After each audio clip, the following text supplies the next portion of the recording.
En principio, los temas que yo voy a dar el pantallazo así muy general, tienen que ver con el diseño centrado en las personas, el design thinking o pensamiento de diseño, el diseño de servicios y el diseño de experiencia. ¿Por qué sirve pensar como un diseñador? El diseñador, ante todo, lo que intenta hacer es resolver problemas, situaciones, de una manera creativa y holística, así, integral. No ver solamente, bueno, tengo que rediseñar algo, sino entender todos los procesos y todas las cuestiones que están relacionadas con, con este problema. Por ejemplo, si yo voy a hacer eh, no sé, soy una artesana que quiero hacer una nueva línea de, qué sé yo, por ejemplo, accesorios. Bueno, voy a ver con qué conocimiento cuento, cuáles son mis capacidades, cuáles son mis proveedores, y después voy a empezar a ordenar todas estas cuestiones, conocer a mi cliente, conocer cuáles son sus deseos, y ahí, a partir de eso, voy a generar una solución eficiente. ¿A qué nos referimos cuando hablamos de problema?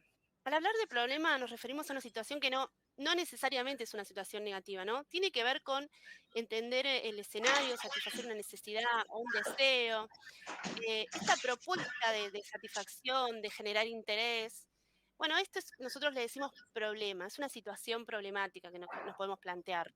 No sé, tener un nuevo accesorio en el verano puede ser una situación problemática, o sea, no necesariamente estamos hablando de problema con esta connotación negativa que solemos tener, sino para referirnos a esta situación que queremos resolver principalmente, lo que queremos proponer.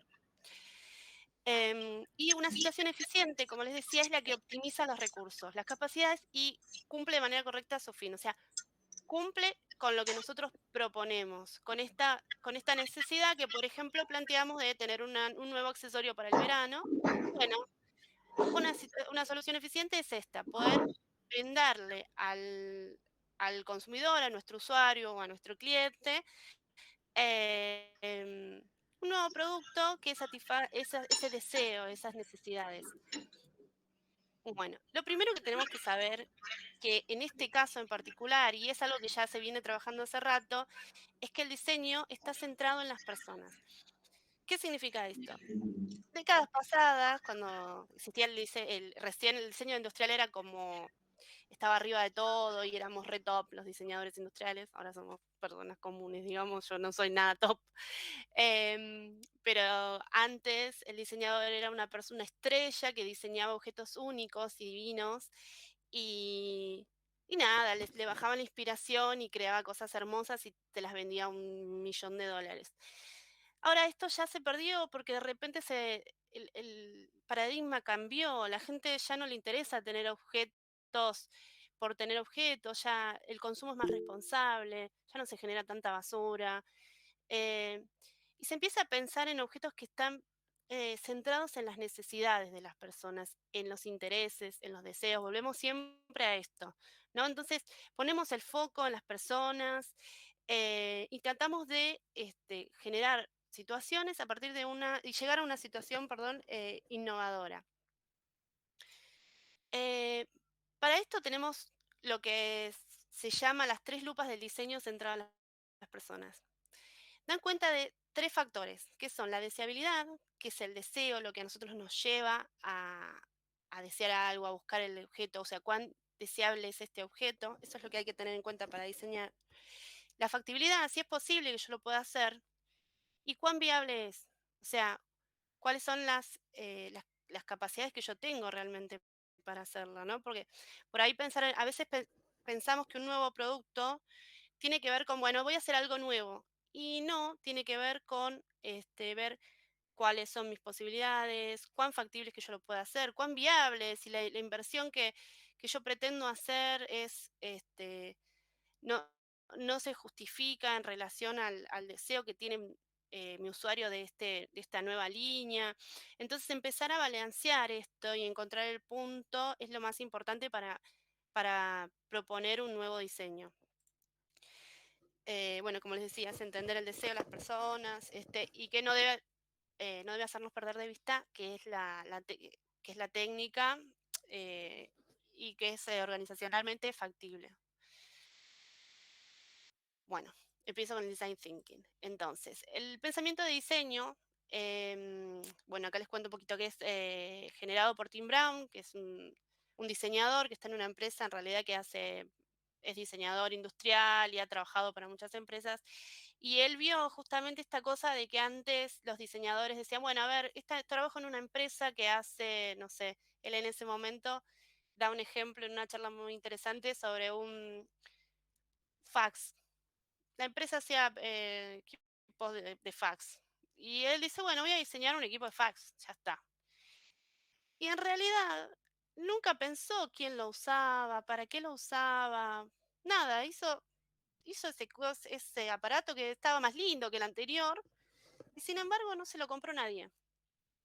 Porque nunca pensó en cuáles eran los problemas. Se venía toda una nueva forma de comunicación. Él ni averiguó, o sea, dijo, voy a hacer un fax, existe el fax, hago otro fax más lindo y ya está, resuelvo el problema de mi empresa, que es generar nuevos productos y aumentar mis ventas. El tema de vincularse con los problemas de las personas tiene que ver con esto, con entender que a veces mis necesidades, o sea, mi necesidad de vender más, no siempre va directamente asociada al deseo que tengan las personas de comprarme, ¿no? Em, entonces él propuso un proceso creativo que es muy propio del diseño en general y que tiene que ver con basarse en las personas y establecer pasos muy simples. La idea de él es generar muchas posibilidades de respuesta, ¿no? De manera creativa, sin limitaciones, proponer, proponer, proponer, y después ir ordenando este pensamiento hasta llegar finalmente a a una respuesta o a una solución.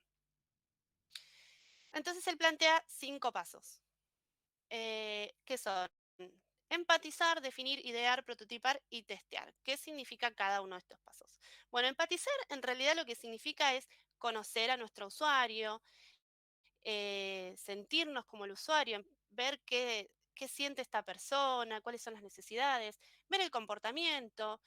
Por ejemplo, si yo veo una familia y, no sé, todos los fines de semana estoy en mi puesto de venta y veo que una familia pasa y hace determinadas cosas, no sé, va y compra una golosina para el nene, después pasea, se lleva tal y cual producto. Bueno, empezar a ver si se repiten esos patrones, las edades, los gustos, empezar a conocer. Mi clienta, por ejemplo, yo hago uñas, no sé, hago esmaltado semipermanente. Y la verdad que tengo una edad de clientas que van de tal a cual edad y que les gustan determinados colores. Entonces, empezar a ver ese comportamiento y proponer a partir de eso. Otra cosa también es investigar, ¿no? Ver qué está de moda, empezar a googlear, mirar otros productos, empezar a observar y a juntar información, y eso que nos permite empatizar, ¿no? Como decía, la observación, viéndola cómo actúan, cómo toman las decisiones, cuáles son los valores de de estas personas a las que estamos vendiendo. em, y bueno, y las herramientas son la observación directa, las conversaciones o las encuestas. El caso de que puedan hacer encuestas, por ejemplo, las empresas grandes, cuando vos terminás un encuentro con algún servicio o fuiste, por ejemplo, no sé, a un McDonald's, te dan en el ticket atrás, tenés una encuesta, entonces vos ahí podés contar qué estuvo bien, qué estuvo mal. Y esto es información. A vos te dan un premio, por ejemplo, no sé, un combo, una hamburguesa por contestar no sé si te dan tanto, pero por ejemplo, pero más o menos. Y a partir de eso, esa información que vos le brindás, ellos la reprocesan y gracias a eso pueden generar cambios, nuevos productos.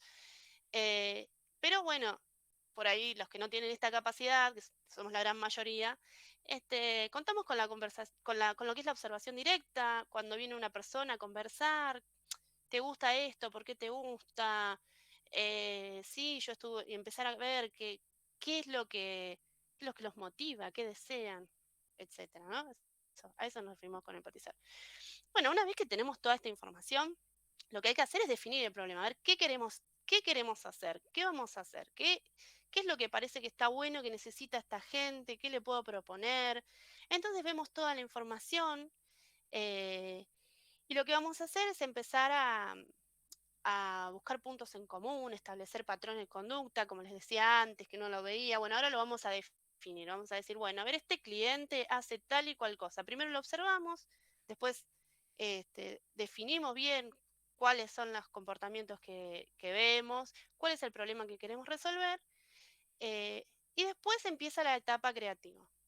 La etapa creativa lo que hace es generar ideas.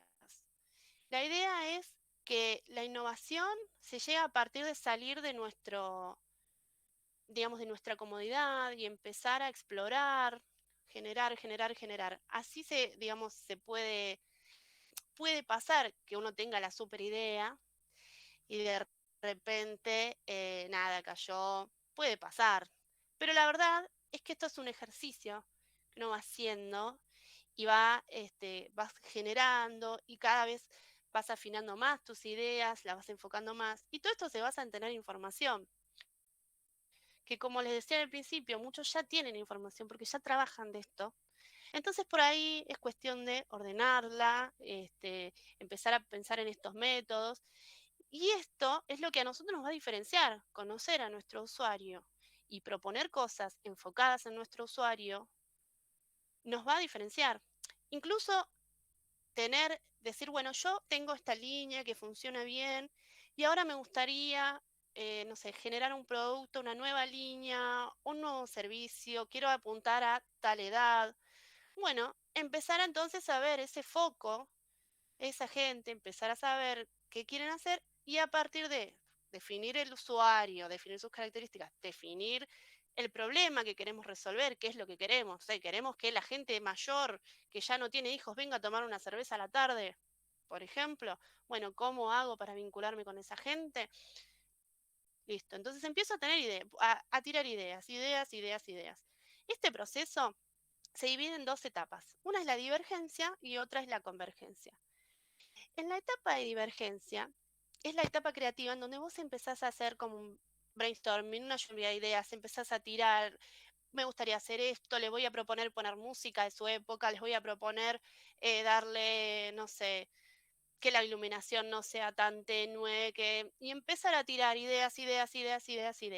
No existe el no puedo, no existe no, esto mejor no, no. Tiramos las ideas. Lo que se hace mucho, no sé si vieron la anterior.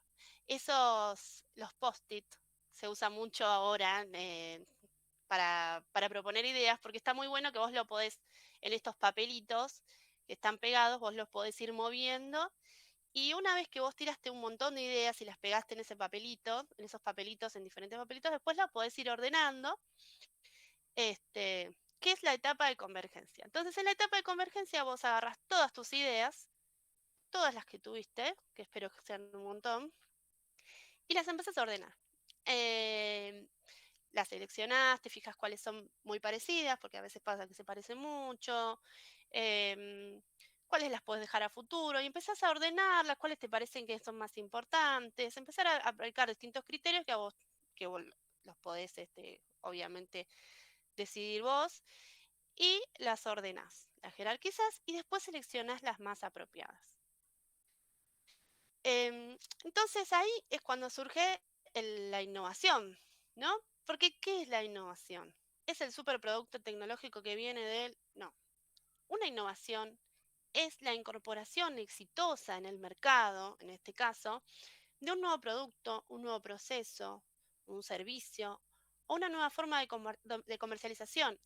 Que yo empiece a vender, por ejemplo, en la página del club, si nunca antes lo hice, para mí es una innovación, porque propone una mejora en, en mi proyecto y no necesariamente es algo que no se usa nunca, es algo nuevo para mí y genera un impacto positivo en la venta. Entonces, la innovación lo que tiene que ver es con generar un impacto favorable. La innovación no es un proceso lineal. No es que yo pongo acá A, luego sigue B, luego sale C y en D ya tengo mi super innovación.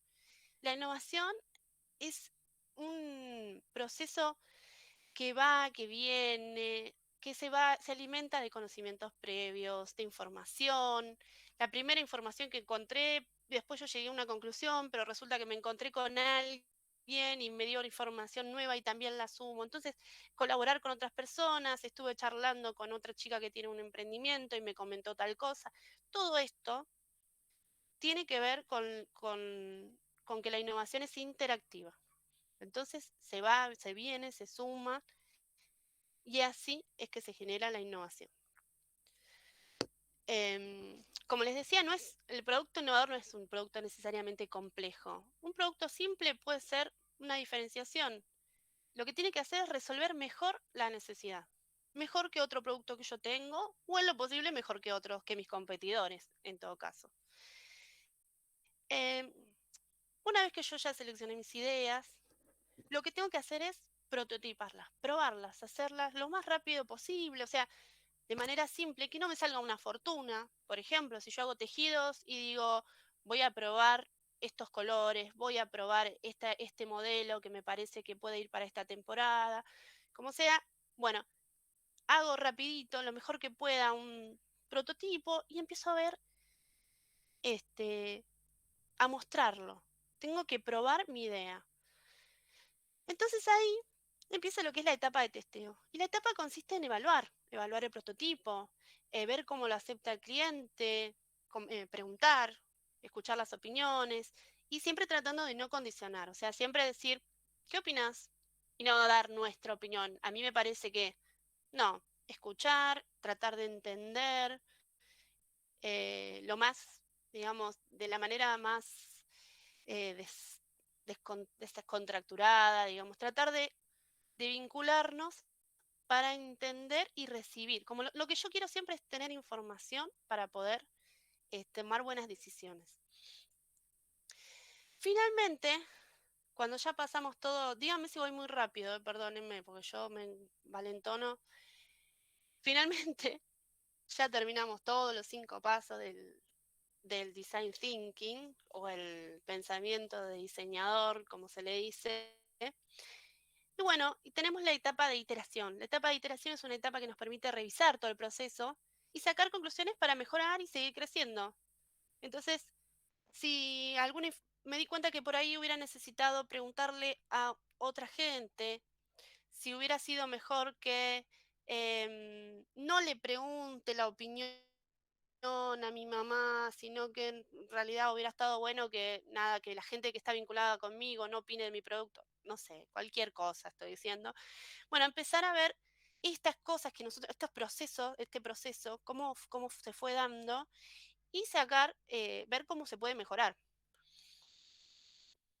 Así que bueno, eso básicamente lo que es el diseño de servicios. Perdón, design thinking. El diseño de servicios,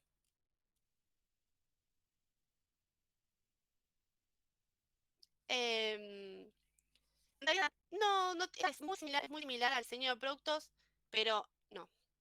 ¿A qué nos referimos con eso? El diseño de servicio también está basado en la relación con los usuarios, por supuesto, porque yo lo que quiero es que el usuario se sienta bien con mi servicio, pero en realidad son acciones que están asociados con productos o con elementos materiales y que satisfacen una necesidad social. Y se borran estos límites entre bienes y servicios. Ahora, ¿por qué digo que están vinculados? Porque, por ejemplo, una tienda de ropa puede brindar un servicio, no solamente vende el producto. Entonces, enfocar mi proyecto a partir de la generación de un servicio o de generar una prestación que genere una buena experiencia, eh, va a ser un factor de diferenciación. Vender nada más no siempre es la única, o sea, vender mucho no siempre es la única salida. Está bueno, obvio, pero a veces generar un buen servicio, una buena atención, tener la paciencia con el cliente, em, entenderlo, su situación emocional y todas estas cuestiones, sus deseos, vuelvo a esto, nos sirve para dar esa diferenciación, ese diferencial que nos va a hacer este, separarnos por ahí del resto de las personas que también tengan o proyectos de diseño o emprendimientos. Decimos que los servicios son inmateriales porque son acciones que si bien se basan en, en lo que son digamos, los soportes físicos, como puede ser un producto o como puede ser la tecnología, etcétera, em, el servicio en sí es inmaterial, o sea, tiene solo un soporte, pero en sí es imperceptible, es intangible. Decimos que es variable porque cada vez que uno se vincula con un cliente, no puede controlar completamente lo que va a hacer este cliente. No sé si les ha pasado, probablemente sí, que estabas atendiendo con la mejor onda a un cliente que vino cruzado y te contestó mal, o estás a mí me pasa mucho porque tengo chicos, pero que estás en un lugar de esparcimiento y como que vas bien predispuesto y viene otra persona que no está con ese humor. Entonces a veces el servicio está pensado para generar un buen ámbito, un ambiente distendido, amable, pero la gente viene mal condicionada y eso no se puede controlar. Por eso decimos que es variable. Con cada cliente vamos a tener una experiencia diferente. Y decimos que es simultáneo, porque a diferencia del producto, el servicio se da, digamos, lo que es la erogación, se le dice, que es cuando se entrega el servicio, se genera y se entrega simultáneamente al cliente. Entonces, tanto los empleados como los clientes tienen un intercambio y ahí se da este servicio. Es como les decía acá, la producción y entrega ocurre simultáneamente, es efímero, porque es algo que ocurre en un momento determinado, empieza, se termina, ya está. Y la prestación, la erogación del servicio, aparte de ser variable, es una situación que es coproducida, porque es como les decía, no depende solo del que da el que brinda el servicio, ni depende solo del cliente, sino que es una coproducción entre los dos, se genera al momento de contacto. Em, bueno, lo que tienen los servicios es que plantean nuevas relaciones. Medio que lo que les decía es, las relaciones de empleo tienen que ver con que los productos no pasen desapercibidos. Lo que les decía antes del agregado de valor a partir de la atención, de generar un valor agregado a la propuesta de venta, al producto que ustedes tienen, a partir de brindar un nuevo servicio. Entonces, por ejemplo, si yo estoy paseando en un centro de compras, qué sé yo, y paro a ver algo y de repente la vendedora o el vendedor me empieza a contar y yo pregunto y me contesta y tal vez yo no tenía tantas ganas de comprar, pero de repente esta situación de intercambio, de generación de empatía, de vínculo que se generó entre el vendedor y, y el cliente hace que finalmente se produzca la compra. Eh, por eso las relaciones a veces de empleados, a veces tener un empleado, no sé si todos tienen empleados, pero si tuvieran, eh, un empleado que sea amable, eh, que sea predispuesto, que tenga paciencia, que sepa lo que está vendiendo, eso es muy importante, que sepa hablar de su producto. Ustedes mismos.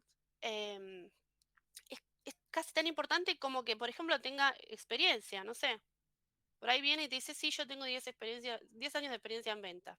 Sin embargo, nada, trabajaba en una empresa que iba, vendía y se iba a su casa y ya está, se ganaba su sueldo. Y por ahí no es lo que uno necesita. A veces estas cuestiones hacen que los clientes no vuelvan. Y eso es muy, muy grave, digamos. Em, el servicio está compuesto por, digamos, cuatro en general. por 4 elementos que tienen que ver con el concepto, la operación, los resultados y la experiencia. ¿Qué es el concepto? El concepto es qué vendemos, en qué negocio estamos, qué voy a vender, cómo lo voy a vender, y es lo que, cuáles son mis prioridades, qué quiero vender, cómo quiero venderlo, esta relación que yo voy a generar con el cliente, con mi consumidor. Ese es el concepto del servicio. Y el paquete de servicios es el conjunto de componentes que yo necesito. Por ejemplo, estoy en una tienda, bueno, el mobiliario, todo lo que es la infraestructura, si necesito informática, tecnología de cobro, todas estas cuestiones son los componentes adicionales que complementan los servicios, porque realmente a veces eso es lo que genera el entorno. Entonces, a veces entrar a una tienda que está ordenada, limpia, huele bien, también suma a esta experiencia. La operación es la gestión de los elementos, digamos, que componen el sistema. Es cómo se realiza el servicio en ese momento, ¿no? Entonces decimos que los servicios se dividen en dos zonas, que uno es el backend, que es lo que no se ve, por ejemplo, si en una cocina, en un restaurante, en lo que sea, a veces la cocina no se ve, a veces se ve, y eso es intencional. A veces queremos que se vea el detrás de escena, digamos. A veces queremos que la gente vea qué ordenada es la cocina, qué rápido que se trabaja, qué limpio que está todo. A veces, y a veces no, a veces preferimos que la experiencia sea otra, no tenga que ver con esa información, sino que tenga que ver con algo más íntimo, con que vos puedas este, sentarte en un lugar y seas bien atendido, ¿no? Y el front-end, o frontline también se le dice, es donde se da este trato con el cliente. La persona que te recibe, a veces es una pavada, pero vos a veces entras a un lugar a comer y está lleno de gente, bueno, ahora se está complicando con el tema de la pandemia, pero en general, y estás parado y no sabes a dónde sentarte, y el hecho de que por ahí venga un mozo y te salude, nada más, que por ahí no te puede atender porque está con otra mesa, pero te diga, hola, buenas tardes, buenas noches, siéntense, ya hace que vos cambies tu predisposición ante la situación de servicio. Entonces, em, una estrategia de servicio, cuando vos ya tenés ya empezaste a gestionar lo que es la erogación del servicio, tiene que tener en cuenta varias cosas. Una es el tiempo de contacto. El tiempo de contacto puede ser mínimo. Por ejemplo, qué sé yo, una máquina expendedora de gaseosas tiene un mínimo tiempo de contacto. Lo importante es que vos te pares enfrente de la máquina, entiendas lo que está pasando y te da el servicio, o el de servicio de café, por ejemplo. Te da el servicio de café, un producto, y vos interactúas con la máquina, pero es nada. Le pongo azúcar, pipi, me sirve el café, me voy. Es un tiempo de contacto muy simple. Es lo mismo que pasa, por ejemplo, con el automac. O sea, uno gira y la idea es que el tiempo de contacto sea mínimo. Es la intención del servicio. Y, a menor tiempo de contacto, mejor es el servicio en esos casos. Sin embargo, en otro lado no. Por ejemplo, vos en una consultoría o con un abogado o con otras personas que dan servicios más profesionales, el tiempo de contacto es distinto, es más personal. Acá también hablamos de la personalización. Y queremos que sea más largo, queremos que la persona nos escuche, nos entienda, nos explique. Así que por eso nos referimos a la estrategia. Es una estrategia definir el tiempo de contacto y el nivel de personalización. Si es lo mismo atender 40 autos o atender a mi cliente fulanito de tal, ¿sí? Y otra cuestión que también es muy importante, es el grado de autonomía que tiene un empleado. Por ejemplo, en un restaurante, si una persona viene y te dice, esta comida no me gusta, me parece que está fría, lo que sea, el hecho de que el mozo pueda decidir, te la cambio, te diga, te la cambio de una. O en una tienda, mira, no me anda, no sé, está roto el cierre, no sé qué. Y vos te das cuenta que puede ser una falla de fábrica y que el empleado diga, sí, te la cambio, te doy, probate otro, qué sé yo. Eso tiene que ver con la autonomía que tiene y a veces es beneficioso para la empresa, que no tenga que estar preguntando, que no tenga que decir, bueno, espérame que le pregunto al jefe, porque eso genera en realidad un, una retroalimentación un poco negativa para el usuario en general. A veces no se puede todo, ¿no? Pero les estoy tirando ejemplos así muy, muy en el aire. Bueno, y a veces el foco está puesto en la gente, en cómo te vinculás, cómo te relacionás, en atender a las personas, a que desarrollen sus actividades dentro de algún predio o lo que sea. Y a veces en un equipamiento, como les decía, lo de la máquina expendedora, que va, tiene el contacto con el equipamiento y se va a la casa. Y se acabó el problema. Finalmente, bueno, los resultados, lo que se hace al medir los resultados, que a partir del encuentro entre la empresa y el cliente, se busca, como insisto, con la información, ver cómo resultó ese encuentro, si fue positivo, eh, si por ejemplo, si yo estaba esperando una situación corta y fue realmente del tiempo que yo esperaba o no, o tardó más, qué pasó, empezar a evaluar todas estas cosas, lo que hacen es generar por ahí permiten, perdón, establecer estrategias futuras prestaciones. Entonces, si yo vi que eh, estoy tratando de que la gente circule rápido por un lugar y de repente el mobiliario no está bien ordenado y hace que la gente tenga que esquivarse o la gente que está saliendo se mezcla con la que está entrando y eso genera un cuello de botella o alguna situación así complicada, eso hace que este, se dificulte poner la circulación y yo, nada, lo tengo que revisar. A eso nos referimos con resultado. Entonces vos, una vez que hiciste la prestación, después podés analizar a partir de estos resultados, por ejemplo, cómo fue la satisfacción del cliente. Si el cliente estuvo satisfecho, perfecto, se acabó. Ahora, ¿qué pasa si el cliente tiene un reclamo? Bueno, ¿cómo se gestiona este reclamo? Le presto atención, trato em, de atender este reclamo de la mejor manera posible.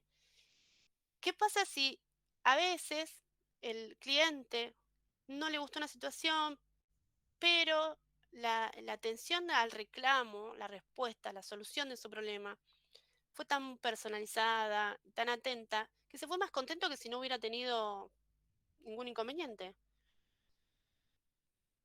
Así que a veces el reclamo lo que genera es como un refuerzo positivo a la relación que el servicio está prestando con el cliente. ¿Y qué pasa con la recuperación del cliente? ¿Qué pasa cuando el cliente se fue? Se enojó, se fue, se cansó de esperar o lo que sea. ¿Cómo hago para recuperar al cliente? Bueno, acá tenemos en realidad que buscar, ahí sí que empieza otra vez, volvemos otra vez con la creatividad, pero la intención siempre es buscar estos canales de comunicación con el cliente y tratar de recuperarlo.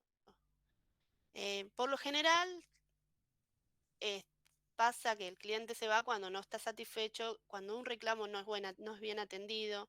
Mucha gente no reclama, mucha gente tardó mucho, eh, voy a un bar, tarda mucho en atenderme, me voy. O voy a comprar, no sé, voy a comprar un pantalón, la vendedora está hablando por teléfono, me voy y no vuelvo más. Bueno, ¿cómo hacer? Bueno, ahí están las estrategias que uno puede plantear. Eh, una de las estrategias es tener empleados atentos y se acaba el problema. O sea, cortamos el problema de raíz, el cliente no se va. Pero si pasa esto, hay que empezar a buscar estrategias que tengan que ver con atraer al cliente. Estos pueden ser sorteos, los mismos que en general de difusión, ¿no? Cuando uno empieza, que hace sorteos web, publicidad, alguna oferta, etcétera. Bueno, y después una vez que uno ya juntó la información, encontró, recogió todas las experiencias previas, puede confeccionar manuales, establecer procedimientos. Por ejemplo, si yo tengo una sucursal que funciona bien, o trabajo de determinada manera y a mí me funciona. Y bueno, puedo establecer algunos parámetros y que se replique la manera de trabajar para que, para que el servicio se dé de la mejor manera posible. Se repita, si fue exitoso, se repita mejor. Em, Otra cosa que podemos hacer es, bueno, generar escenarios. Supongan que ustedes, como les decía, quieren generar un nuevo servicio para personas más grandes, de las habituales. O sea, tienen una cervecería, tienen un horario en que va gente joven y quieren generar un horario que vaya gente un poco más grande. Bueno, lo que se puede hacer es empezar a hacer simulaciones, escenarios. Por ejemplo, decir, bueno, a tal hora, tal día, tal hora es noche de, no sé, de mayores, no sé, no sé si mayores es la palabra más, que más vende, pero bueno, tirar cosas así y observar cómo se comporta la gente, eh, qué les gusta, qué no les gusta, nada.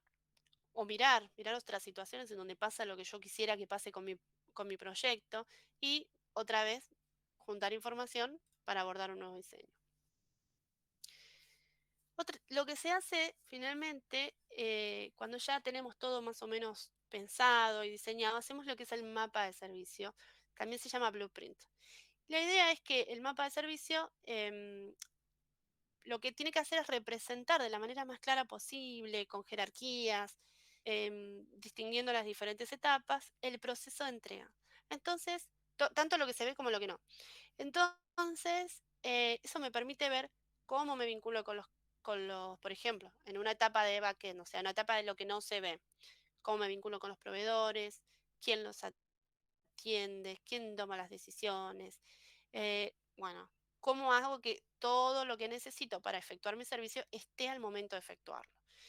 Después, en otra situación o en otra línea, voy a ver la información del cliente. Bueno, a ver, llega a mi local, cómo se predispone, qué pasa, quién lo atiende, qué es lo que hace primero.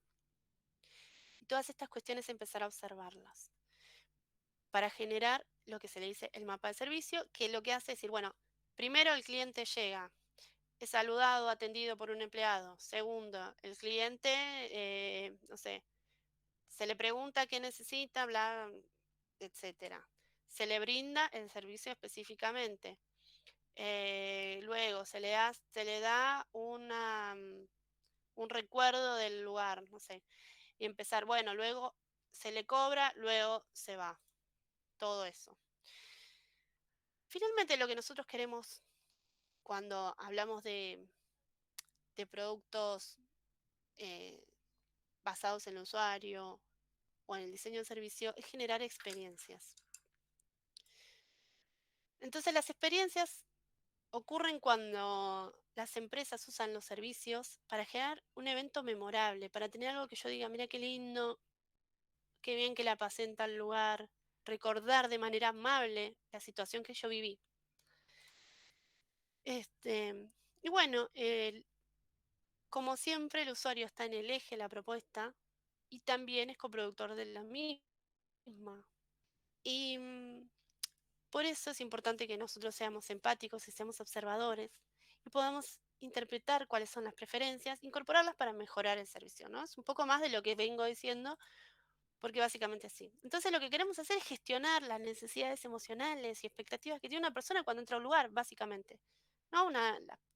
Un cliente entra con una expectativa, con alguna necesidad, y nosotros con nuestro servicio lo que queremos hacer es gestionar esta expectativa y que ellos puedan alcanzarla o cumplirla de manera positiva.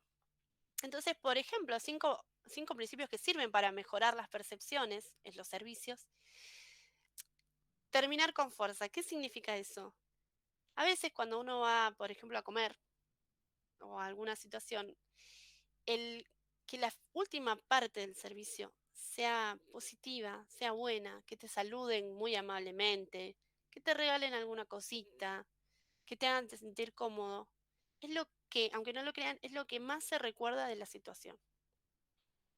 Entonces, terminar con fuerza es muy importante porque tiene que ver con esta capacidad de recordar de manera positiva esta experiencia. Sacar pronto las malas experiencias. Significa, bueno, a ver, rápido vamos a pasar a la explicación, rápido te voy a cobrar, todo esto rápido, pronto. Si, que no demore mucho, que todo esto, que sea sencillo, que no haya filas, que no se genere una experiencia negativa asociado a otra cosa más negativa. Entonces, siempre está bueno tener en cuenta que las malas experiencias, lo mejor es hacerlas rápido, sencillo. No tenga que hacer una cola de 5 cuadras para pagar, o que el mozo no me preste atención si quiero pagar mi cuenta, que sea algo rápido, que yo pueda ir pagar. No sé si vieron que en algunos restaurantes hay unos sistemas que vos apretás un botón y te viene y pedís la cuenta ahí y viene el mozo directamente con la cuenta. Bueno, esas situaciones, digo, que no necesariamente necesitas la tecnología, pero sí el tema de prestar atención. Em, y después, bueno, segmentar lo agradable y juntar lo doloroso se refiere un poco también a esto. Em, por ejemplo, si vos la experiencia la vas separando en etapas y decís, bueno, a ver, al principio te doy una bienvenida, que eso hace que te sientas bien, después te voy a brindar el servicio, después te cobro, así, tac, te cobré. Y después seguimos dándote más servicio y después te saludo y después... Y empezará a hacer como establecer rutinas agradables y lo chiquito, dejarlo en un lugar, lo posible al principio, porque como les decía, esto de terminar con fuerza, que uno siempre se acuerda, a veces no se puede, en una venta no se puede, a veces cobrar primero, pero hay situaciones en las que sí, y si está en nuestras posibilidades, está bueno cobrar primero, si es un servicio, y luego, y que luego solo quede lo positivo. Em, y después, por ejemplo, esto de crear compromiso dando la posibilidad de elegir. Tiene que ver con la participación del cliente, de dar esta sensación de que está tomando decisiones, que realmente está controlando la situación. Entonces se compromete con una experiencia. Si yo digo, bueno, a ver, vos podés elegir por dónde vas o qué vas a comer, bueno, todas estas situaciones crean un compromiso del cliente con el servicio. Es como, yo ya tomé esta decisión, así que bueno, me quedo acá. Como les decía, todo es variable, las personas son variables, esto es una generalización, pero por lo general este, se crea un compromiso, una fidelización del cliente a partir de darle cierta libertad mínima para decidir cómo participar de algunas experiencias. Y después proponer rituales y aferrarse a ellos. Se refiere a que las personas tenemos rituales, somos personas que nos gusta empezar a hacer las cosas de determinada forma, em, no sé, seguir haciendo, no sé, bueno, venimos, nos sentamos, comemos esto, después hacemos esto. Respetar esos rituales, incluso reforzarlos, es positivo también para la experiencia, porque la persona se siente también más vinculada con este servicio. Bueno, entonces, los elementos finalmente a considerar para el diseño de experiencias son el contenido, que es donde vos definís el tema, qué vas a proponer, la propuesta inspiradora que logre movilizar al cliente, que diga yo quiero ir ahí, yo quiero ir a comprar acá, me quiero llevar este producto a mi casa. Toda esta situación es el contenido, que está vinculado con lo que hablamos antes del concepto, ¿no? Del qué, el cómo voy a generar el contenido. Después está la actividad central, la actividad en sí, que es lo que es el paquete de servicios, que sirve para reforzar este contenido, ¿no? Todo lo que, las herramientas, el equipamiento que yo necesito para brindar el servicio, el producto en sí. Bueno, esa es la actividad central.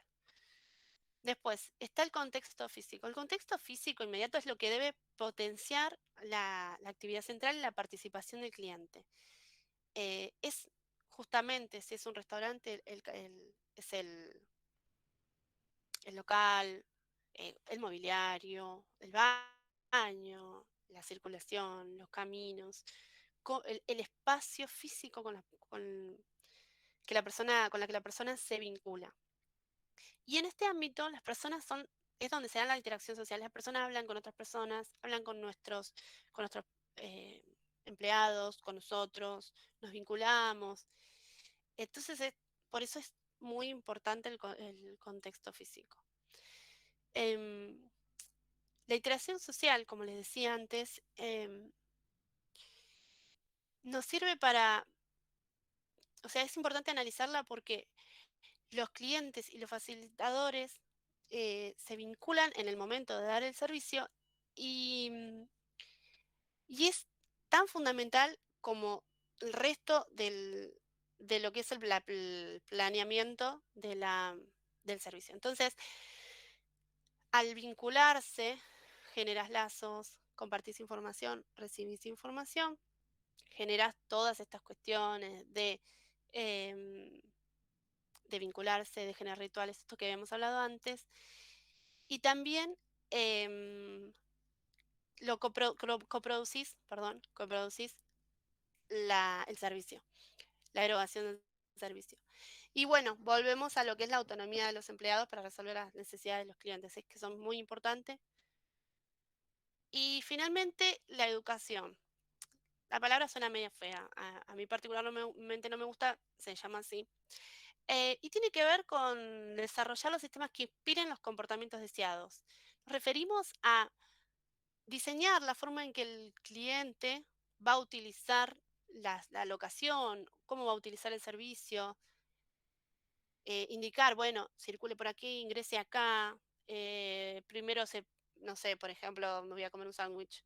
Entonces, primero puedo pagar, por ejemplo, primero lo pago y después, bueno, elijo los componentes del sándwich y finalmente me lo dan calentito y voy y me siento en una mesa, no sé. Así funciona Subway, creo. Ya no sé si existen, si hay muchos Subway, pero también funciona en este sentido de em, que uno va guiando al cliente a partir de todo el servicio y le va como enseñando, educando para que utilice las cosas de determinada forma y no de otra. Bueno, básicamente es esto. No sé si fui a 1000 km/h, ya lo sé, pero bueno, cualquier cosa, pregúntenme. No sé si quedaron muchas dudas. Sé que es bastante, así que me gustaría, si tienen alguna duda concreta, que si quieren la escriban o si no pueden hablar, abrir el micrófono, supongo, ¿no es cierto? Sí, sí, claro, lárguense a hacer las preguntas, aprovechen a Anaí, porque finalmente gran parte de las ventas tiene que ver con esto que vos hoy pudiste recorrer durante este rato. No sé si quieren escribir, si no se animan a hablar. Oh, Por oh. ahí algún tema lo pasé muy rápido y quieren que vuelva, no hay problema, porque estuvo bastante rápido. Sí, sí, pero querías cumplir con los tiempos vos, Anaí, gracias. Sí, sí, sí, Yo igual estaba como pensando, ¿no? Porque algunos ejemplos que sí, ponías eran como más vinculados a negocios o a servicios, que en la charla hubo bastantes inscriptos que ofrecen sí. servicios, pero digamos, la mayoría de las personas que se inscribieron hoy y seguramente están participando, si no, corríjanme, son emprendedores que o venden online o venden en ferias. ¿No? Que Sí, son como los dos canales, digamos, grandes de ventas, ¿no? Entonces, viste que la mayoría vende por redes sociales o por el WhatsApp o por Instagram. Entonces, las cosas que vos ibas recorriendo, que me parecen que son centrales hoy en la era más, digamos, de venta como por sensaciones, que no es solamente que me llevo algo que necesito, sino también consumo una sensación, algo que me gusta, algo que a veces no necesito, pero termino adquiriendo, un poco cómo hacer el análisis de ese cliente que tal vez tiene una experiencia con nosotros, pero cómo podemos aprovechar a ese cliente que finalmente se vincula con nosotros un momento muy corto, o tal vez que ni siquiera lo vemos. Bueno, el tema de la presencialidad hoy está como ese límite, la presencialidad está como muy, ahora cambió mucho la percepción que nosotros tenemos de la presencialidad. Entonces, la experiencia también se puede brindar a partir de canales virtuales. Y la experiencia no necesariamente tiene que ver en el punto de contacto, sino que, por ejemplo, hacer un seguimiento del cliente, preguntarle cómo le fueron las cosas. Por ejemplo, vimos que recibiste tu pedido, cómo te fue. Eso también genera una experiencia positiva. Preguntar la opinión del, por ejemplo, si tuvimos un contacto por mail o por Facebook, hicimos una venta, poder preguntar después al cliente cómo le fue, qué opina de tal cosa, si propone algo. A veces podemos preguntarle, ¿te gustaría esto en tal color? No sé, empezar a no perder el vínculo, seguir mandándole promociones, invitarlo a que nos siga en las redes sociales. Todo eso va sumando a nuestro vínculo con el cliente. Eh, y por ejemplo, otra cosa que pasa mucho también, no sé el caso por ahí particular, a veces está bueno vincularse de manera más personal con algunos proyectos porque cada proyecto es particular y tiene sus condicionantes y tiene sus ventajas a veces, pero a veces pasa que nosotros generamos cosas que están buenas y que en principio se venden bien y, y las seguimos generando porque es lo que nos funcionó, pero a veces poner en análisis este producto nos sirve para no estancarnos. ¿A qué me refiero? Por ejemplo, creo que lo habíamos hablado con Sandra, por ejemplo, el atrapasueños, no sé, o alguna decoración del hogar, que, que está buena, es linda, puede hacer variedades de colores y qué sé yo, pero empezar a preguntarnos, bueno, ¿qué pasa cuando yo le venda a todas las personas que pasaron por la plaza eh, un atrapasueños a cada uno? ¿Qué va a pasar? ¿Me van a seguir comprando atrapasueños de distintos colores? Entonces ahí es cuando uno empieza a pensar, bueno, ¿qué tengo que hacer? Tengo un problema, realmente. Yo necesito vender otro producto más a esta gente que ya me vende, ya me compró atrapasueños, que ya le gustan mis productos. Entonces, lo que hay que hacer es entender, que es lo más difícil, yo sé que es difícil, es entender esta información con la que cuento. Bueno, yo sé que a la gente que me compró la atrapasueños le gustan los colores que utilizo, le gustan mis técnicas, le gustan estos elementos para colgar. ¿Y qué más? ¿Qué más puede utilizar? Bueno, a ver, yo hice un atrapasueños, entonces ahora voy a pensar que tal vez podría generar, no sé, un camino para la mesa, eh, o una agarradera, no sé, empezar a pensar cosas que, que puedan abrirnos el camino a nuevos productos y no estancarnos y que pase que a los 3 meses yo ya vendí todos los atrapasueños, seguí haciendo atrapasueños y ya no vendo más. Ese es lo que nosotros decimos vencer el miedo a innovar. Proponer nuevos productos tiene que ver con eso, con entender que en algún momento el cliente ya no va a comprar lo mismo y que yo me tengo que modificar y tengo que ir evolucionando con el cliente. Es una característica muy argentina esta de ir evolucionando, ¿no? Como tenemos un contexto tan cambiante, somos como la definición del emprendedor, el emprendedor de las viejas épocas donde a partir de una crisis te reinventás y yo estoy segura que muchos, bueno, no estoy segura, pero supongo que muchos de los que estuvieron hoy participando tuvo que reinventarse con esta situación de la pandemia y obviamente no es todo nuevo, es todo difícil, da miedo, pero bueno, hay que empezar de a poquito a avanzar. Y estas herramientas yo lo que espero seriamente es que les sirva, que les sume para seguir avanzando y que se piensen como en el futuro y bueno, que puedan seguir creciendo.